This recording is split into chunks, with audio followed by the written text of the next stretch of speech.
ఒక ఫంక్షన్ హాల్లో పెళ్లి ఘనంగా జరగటం చూసి అటుగా వెళ్తున్నటువంటి ఒక ముసలాయన లాస్ట్ బస్ లో కూర్చొని భోజనం చేద్దామని వెళ్లి కూర్చుంటాడు. అప్పుడే అటుగా వెళ్తున్నటువంటి పెళ్లి కొడుకు తండ్రి అందరినీ పలకరిస్తూ, భోజనాలు బాగున్నాయా, మీకోసమే వంటలు బాగా చేయించాను, తృప్తిగా తినండి, సిగ్గుపడకుండా మొహాట పడకుండా తినండి అని చెప్పుకుంటూ వస్తాడు.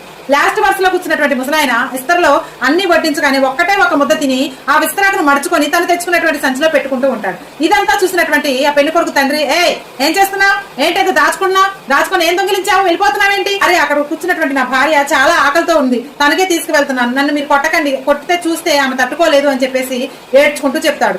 అయినా పెళ్లి కొడుకు తండ్రి అవేమి పట్టించుకోకుండా అతను మెడపట్టుకుని బయటికి విసిరేస్తారు. అంతటితోటి ఆ ముసలాయన కింద పడిపోతాడు.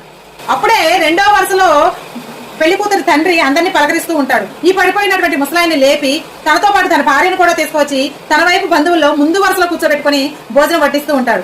పెళ్లి కూతురు తండ్రి పెళ్లి కొడుకు తండ్రి దగ్గరకు వచ్చి, బావగారు, మనం ఇన్ని లక్షలు ఖర్చు పెట్టి భోజనాలు పెట్టినా కానీ మన బంధువులందరూ ఇది బాగలేదు అది బాగలేదని ఏదో వంకలు పెట్టి వెళ్ళిపోతారు. కానీ ఇలా అన్నమో రామచంద్ర అనే వాళ్ళకి మనం భోజనం ఒక్క పూట పెట్టడం ద్వారా వాళ్ళు ఇచ్చేటటువంటి ఆశీర్వాదం నూతన వధూవరులకి ఎంత కష్టం వచ్చినా కానీ ఫ్యూచర్ లో అన్నమో రామచంద్ర అనే కష్టం రాకుండా బయటపడతారు.